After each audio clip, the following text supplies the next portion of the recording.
అందరికీ ప్రైజ్ లాడండి. దేవుని యొక్క మహాకృపను బట్టి మనమందరం ఎంతగానో దాచి కాచి కాపాడబడిన రీతిని బట్టి దేవునికి స్తోత్రం చెల్లిస్తున్నాను. ఈ సమయంలో ఒక పాట ద్వారా దేవుని కనపరుచుకుందామండి. యేసు స్వామి నీకు నేను నా సమస్త మిత్తును, నీ సన్నిధిలో వసింప ఆశతో ప్రేమింతును. నా సమస్తము నా సమస్తము నా సురక్షక నీకిత్తు నా సమస్తము.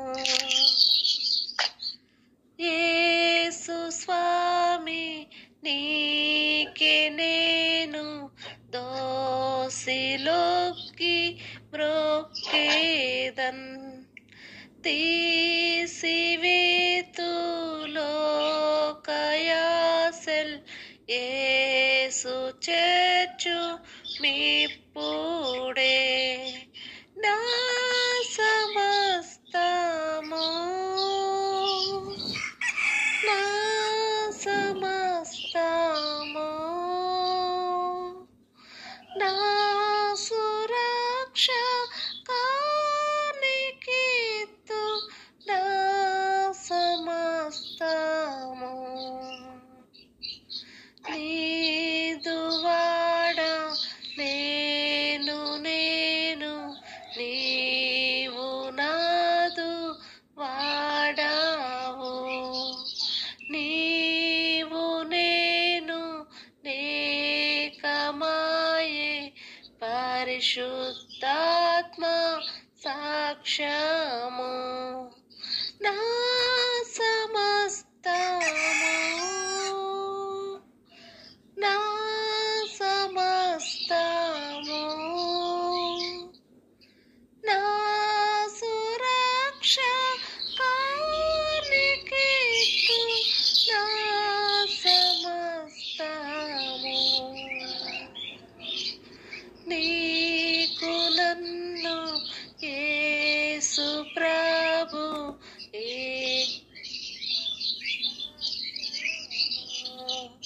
నా సమస్తము నా సమస్తము నా సురక్షకానికిత్తు నా సమస్తము. నీకు నన్ను యేసు ప్రభు నేనే ఏగితే, నీదు ప్రేమ శక్తి నింపు నీదు దేవే నీయవే. నా సమస్తము నా సమస్తము నా సురక్షకానికిత్తు నా సమస్తము. యేసు నీదే నా సర్వస్తి హాసుజ్వాలన్ పొందితి, హాసురక్షణనందమా హల్లెలూయా స్తోత్రము. నా సమస్తము నా సమస్తము నా సురక్షకానికిత్తు నా సమస్తము.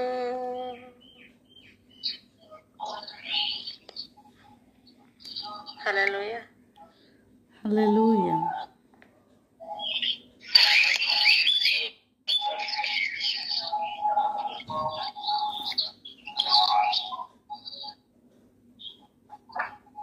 దేవునికి స్తోత్రం కలుగునుగాక. ప్రార్థనతో ఆరంభించుకుందామండి.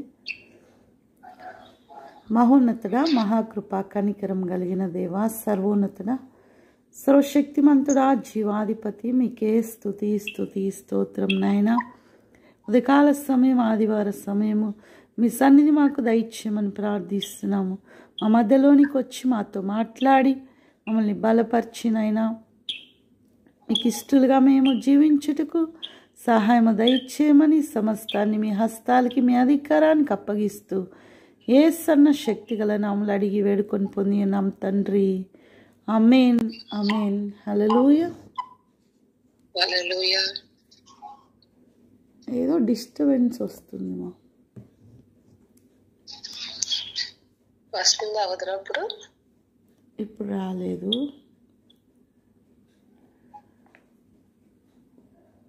మొదటి కొరింథీ పత్రిక 6వ అధ్యాయము 19వ వచనము చూద్దామండి.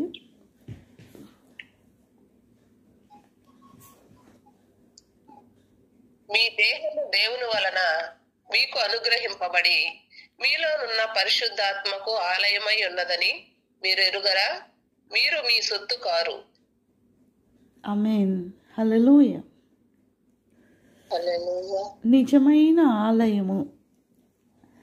మామూలుగా మనం అందరం ఎంతగానో ఒక చర్చ్కి వెళ్ళాలన్నా, ఆలయంకి వెళ్ళాలన్నా ఎంతో ఆశ కలిగి ఉంటారు అందరూ. కానీ నిజమైన దేవుని ఆలయం ఏంటి అంటే మన దేహమే దేవుని ఆలయము. అది మన సొత్తు కానే కాదు. మన ఇష్టం వచ్చినట్టుగా మన దేహాన్ని దేనికంటే దానికి అప్పగించటానికి. ఈరోజు దేవుని ఆలయం అయిన మన దేహము ఏ విధంగా దేవునికి ఇష్టంగా మనము మార్చుకోవాలో, మన దేహాన్ని ఎంతగా దేవుని పరిశుద్ధాత్మ నివసించడానికి యోగ్యకరంగా మనల్ని కాపాడుకోవాలో మనం చూడబోతున్నామండి. యవ్వన వయసులో అన్నల చేత కొట్టబడి గుంటలో నెట్టివేయబడి చంపబడాలని చూసి బానిసగా అమ్మివేయబడిన యోసేపు ఏ ఒక్కరూ తన పైన అధికారం లేకపోయినా, ఎవరో చూడకుండా ఉన్న సమయంలో కూడా తన యజమానుడి భార్య ఎంతగానో పాపం వైపు ప్రేరేపిస్తున్నా సరే ఆ యవ్వనేచ్ఛల నుండి పారిపోయినట్టుగా షడ్రక్, మేషక్, అబేద్నెగోలు, దానియేలు వంటి యవన బిడ్డల్ని బబులోను చెరలో ఎంతో పాపానికి నిదర్శనమైన చోటు, స్థలం అండి.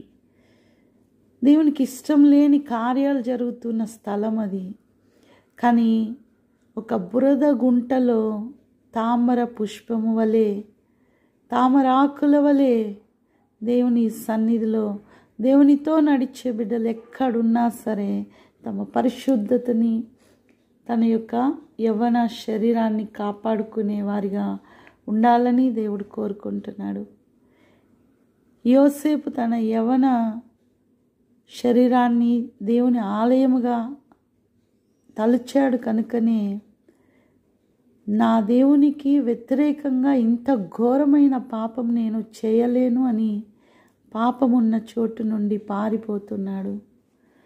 కనుక దేవుని ఆశీర్వాదముతో 80 సంవత్సరాలు అదే ఐగుప్తు దేశానికి ప్రధానమంత్రిగా ఎంతగానో అధికారం కలిగి జీవించాడండి. దేవుని చేత ఆశీర్వదింపబడిన వానిగా జీవించాడు. ఎప్పుడైతే మన దేహాన్ని దేవునికి అప్పగించుకుంటామో, దేవుని ఆలయముగా మార్చుకుంటామో, దేవుని ఆశీర్వాదాలు ఆ శరీరంలో ఎంతగానో మనం చూడవచ్చండి. కాబట్టి మన దేహము దేవుని యొక్క ఆలయమై ఉన్నది. ఈ దేహము మన సొత్తు కానే కాదు. దేవుని కొరకు, దేవునికి ఇష్టలుగా మనం జీవించే వారిగా ఉండాలి. 2వ దినవృత్తాంతాలు 6వ అధ్యాయము 18వ వచనము.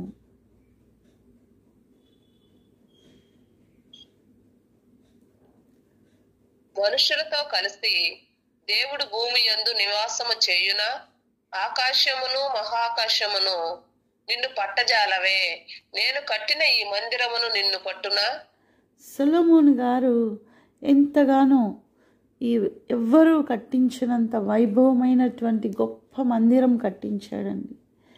కానీ సొలొమోన్కి అర్థమవుతుంది, మహాకాశాలే పట్టజాలనంత గొప్ప దేవుడు కదా, కానీ ఈ మందిరంలో సరిపోతాడా నా దేవుడని ఆశ్చర్యపోతున్నాడు. అవునండి, మన దేవుడు భూమిపైన దేనితో కూడా సమానంగా సరిపోయేవాడు కాదు. కానీ ఆయన మనలో, మన దేహంలో, మనలో ఆయన జీవాత్మ కలిసి పరిశుద్ధాత్మ కలిసి నివసించాలని ఆయన ఆశపడుతున్న దేవుడు.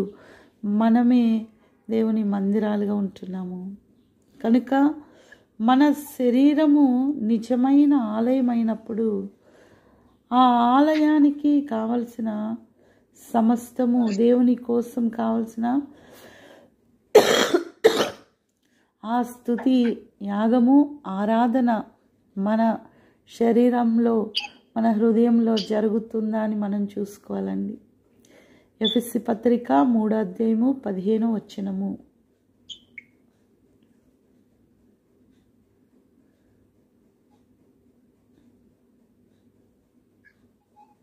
మీరు దేవుని సంపూర్ణత యందు పూర్ణులగునట్లు ప్రేమయందు వేరుపారి స్థిరపడి సమస్త పరిశుద్ధులతో కూడా దాని వెడల్పు, పొడుగు, లోతు, ఎత్తు ఎంతో గ్రహించుకొనుటకును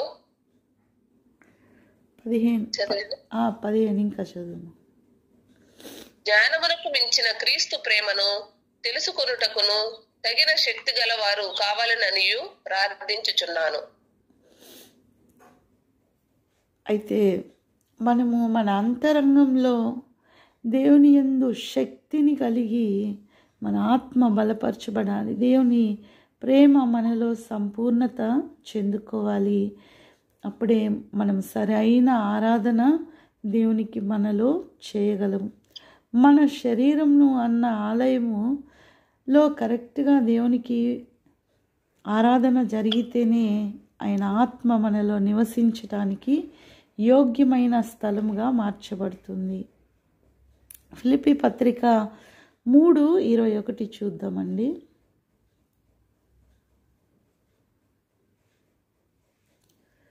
ఫిలిప్పీ పత్రిక 3:21 సమస్తమును తనకు లోపరుచు కొనజాలిన శక్తిని బట్టి ఆయన మన దేన శరీరమును తన మహిమ గల శరీరమునకు సమరూపము గల దానిగా మార్చును. ఆమేన్. హల్లెలూయా. హల్లెలూయా.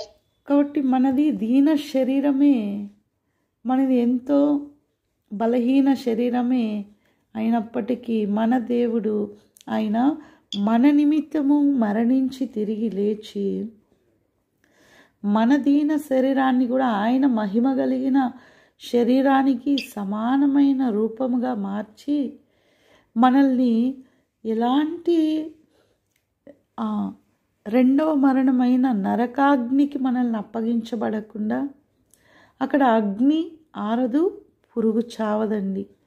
అలా మార్చబడిన దేహానికి అగ్ని ఆరిపోదు, ఆ పురుగు కూడా చావదు అన్నట్లుగా మారుతాము.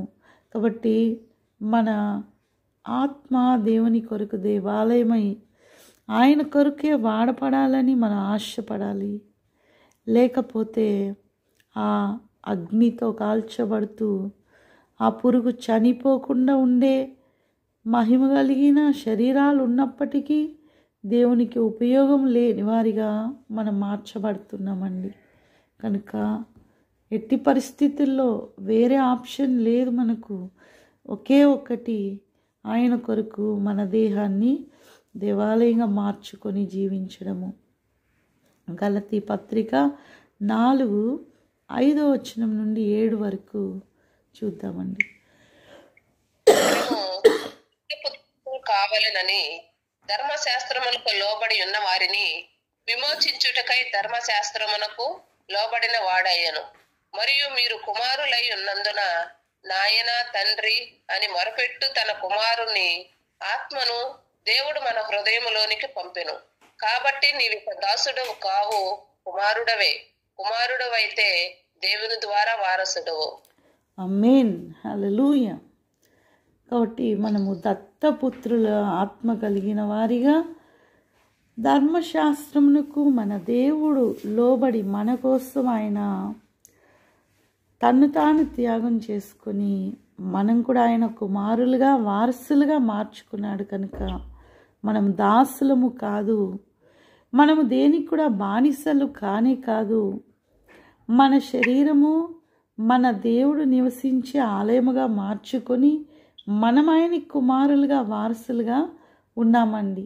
కనుక మన దేహాన్ని ఎల్లప్పుడూ మన ఇష్టం వచ్చినట్లుగా కాకుండా దేవునికి ఇష్టానుసారంగా మనం ఒప్పుకొని దానికి మనల్ని అప్పగించుకునే విధంగా ఉండాలి, దాసులుగా కాదు అని మనము తెలుసుకోవాలండి. మత్తయి సువార్త 21:13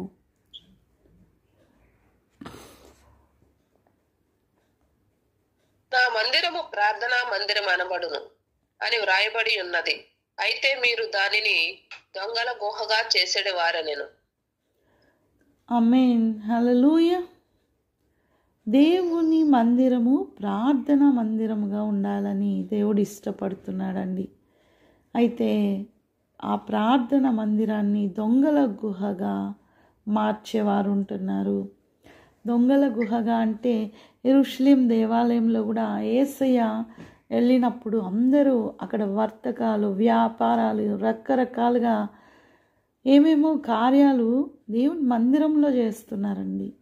అవన్నీ జరిగించకూడదని ఎంతో యేసయ్యకి లోకంలో అత్యంత కోపం తెప్పించిన విషయం అదే.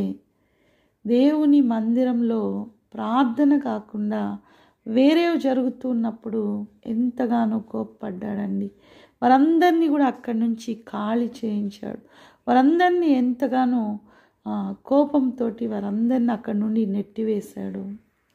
కనుక మన దేహమన్న దేవాలయంలో, మన శరీరాలన్న దేవాలయంలో కూడా ప్రార్థన జరుగుతుందా? మన దేవుని కొరకు అది నిజమైన ఆలయంగా ఉన్నదా అని మనల్ని పరీక్షించుకోవాలండి. 2 దినవృత్తాంతాలు 6:19-20 చూద్దామండి.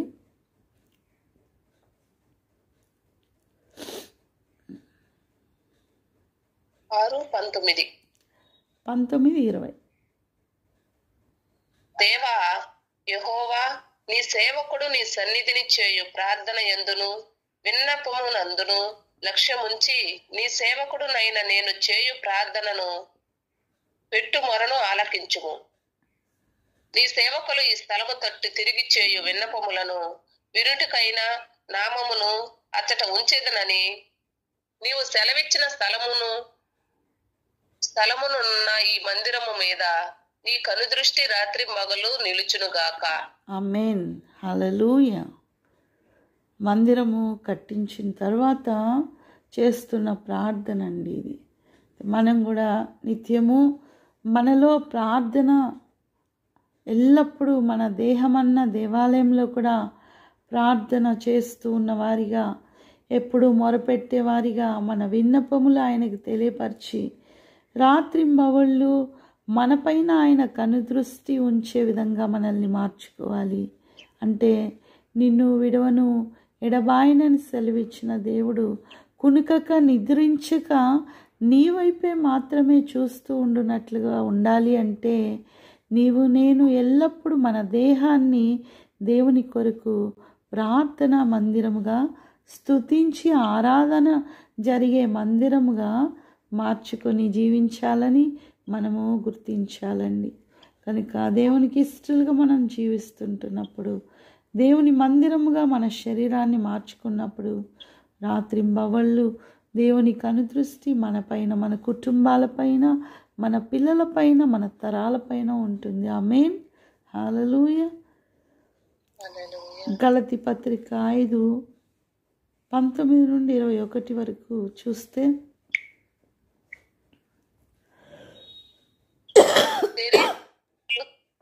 ఉన్నవి.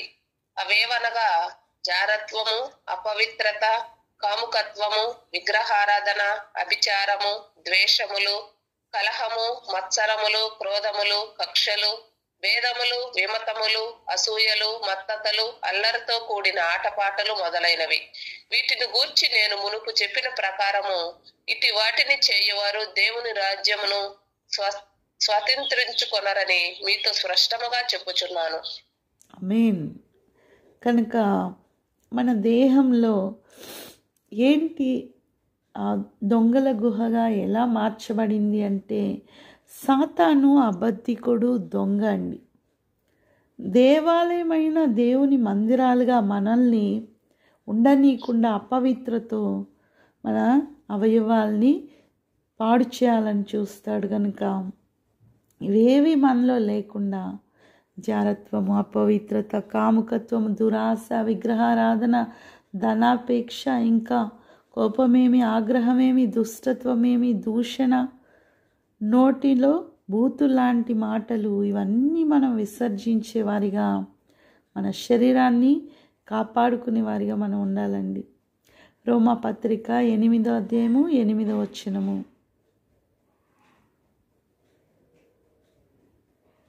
రోమా 8:8. కాగా శరీర స్వభావం గలవారు దేవుణ్ణి సంతోషపరచనేరరు. కాబట్టి శరీర స్వభావం కలిగి ఉంటే మనం దేవుణ్ణి సంతోషపరచలేమండి. 9వ వచనము. దేవుని ఆత్మ మీలో నివసించి ఉన్న ఎడల మీరు ఆత్మ స్వభావం గలవారే గాని శరీర స్వభావం గలవారు కారు. ఎవడైనను క్రీస్తు ఆత్మ లేనివాడైతే వాడాయన వాడు కాడు. ఆమేన్. హల్లెలూయా. కాబట్టి మనము శరీర స్వభావం కలిగిన వారిగా కాకుండా దేవుని స్వభావంతో, క్రీస్తు ప్రేమ కలిగి క్రీస్తుతో మనముండి ఇలాంటి వాటిని ఎవరైతే విసర్జించి వాటిని దగ్గర కూడా రానికుండా జీవించాలనుకుంటారో వారంతా కూడా దేవుని ఆత్మ కలిగి జీవిస్తున్నారు, దేవునితో సహవాసం కలిగి జీవిస్తున్నారు, వారి దేహాలను దేవుని కొరకు ఆలయముగా మార్చుకొని ఉన్నారని మనం ఎరిగి ఉన్నామండి.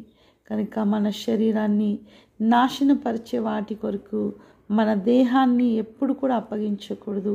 మన దేహం మన సొత్తు కానీ కాదు, దేవుని కొరకు మందిరమై ఉన్నదని మనము ఎరిగి ముందుకు వెళ్ళాలండి. ఎలాగైతే విత్తనము వేసినప్పుడు మంచి నేలలో పడిన విత్తనం మాత్రమే మొలుస్తుంది, మిగిలిన రాతి నేలలో, ముళ్ళ పొదల్లో, గచ్చ పొదల్లో పడిన ఆ యొక్క విత్తనాలు ఎలా అయితే పనికి రాకుండా పోతాయో, మనం కూడా వింటున్న వాక్యము మంచి నేలన్న హృదయంలో మనం నాటుకోవడం ద్వారా మంచి ఫలాలు మనం ఫలించవచ్చండి. 1 యోహాను పత్రిక 2వ అధ్యాయం 16వ వచనము.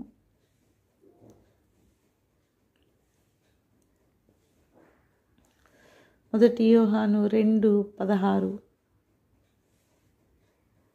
లోకములో ఉన్నదంతయు అనగా శరీరాశయు, నేత్రాశయు, జీవపు డంబమును తండ్రి వలన పుట్టినవి కావు, అవి లోక సంబంధమైనవే.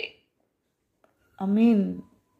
ఇవన్నీ తండ్రి వలన పుట్టలేదు, మిగిలినవన్నీ కూడా అపవాది తను సృష్టించి లోకానికి మనందరికి కూడా పాపము ద్వారా కలిగినవే అండి. మిగిలినవన్నీ డబ్బు, పేరు ప్రఖ్యాతలు, వీటన్నిటి మీద ఒకరి మీద అసూయ, ఈర్ష, ద్వేషము, కాముకత్వం, నేత్రాస, జీవపు డంబము, ఇవన్నీ లోకంలో ఉన్న సమస్తము మన దేవుని వలన పుట్టినవి కాదు. కనుక వాటిని మనం తీసుకోకూడదు.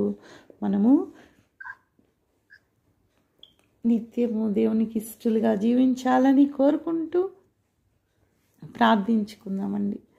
మహోన్నతుడా, మహాకృప, కనికరం కలిగిన దేవా, సర్వోన్నతుడా, అవునయ్యా, మా దేహము దేవుని ఆలయమై ఉంటుండగా దాన్ని మేము సరిగా వాడుకోవటానికి మా సొత్తు కాదు, మా ఇష్టానుసారంగా ఉపయోగించడానికని ఎరిగి లోకానికి అప్పగించకుండా, లోకంలో ఉన్న వాటిని ఇష్టపడకుండా నైనా పరిశుద్ధతతోటి, పవిత్రతతోటి, నీతిని కలిగిన వారిగా యథార్థవంతులుగా మీకు ఇష్టలుగా జీవించే భాగ్యము ప్రతి బిడ్డకు కూడా దయచేసి కంచె వేసి కాపాడి నడిపించమని నాయనా, వాతావరణ పరిస్థితుల వల్ల అనేక అనారోగ్య పరిస్థితులు ప్రతి కుటుంబం చుట్టూ మీ కంచెలు భద్రపరచండి, స్వస్థపరచండి.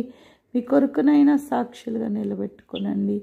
సమస్తము మీకు ఇష్టంగా మీకు మాదిరికరముగా ఉండునట్లుగానైనా మమ్మల్ని అందరినీ కూడా నా తండ్రి నడిపించి కంచె వేసి కాపాడమని సమస్తాన్ని బట్టి మీకు మహిమ చెల్లిస్తూ యేసు శక్తి గల నామములో అడిగి వేడుకొని పొందినాం తండ్రి. ఆమేన్, ఆమేన్, హల్లెలూయా.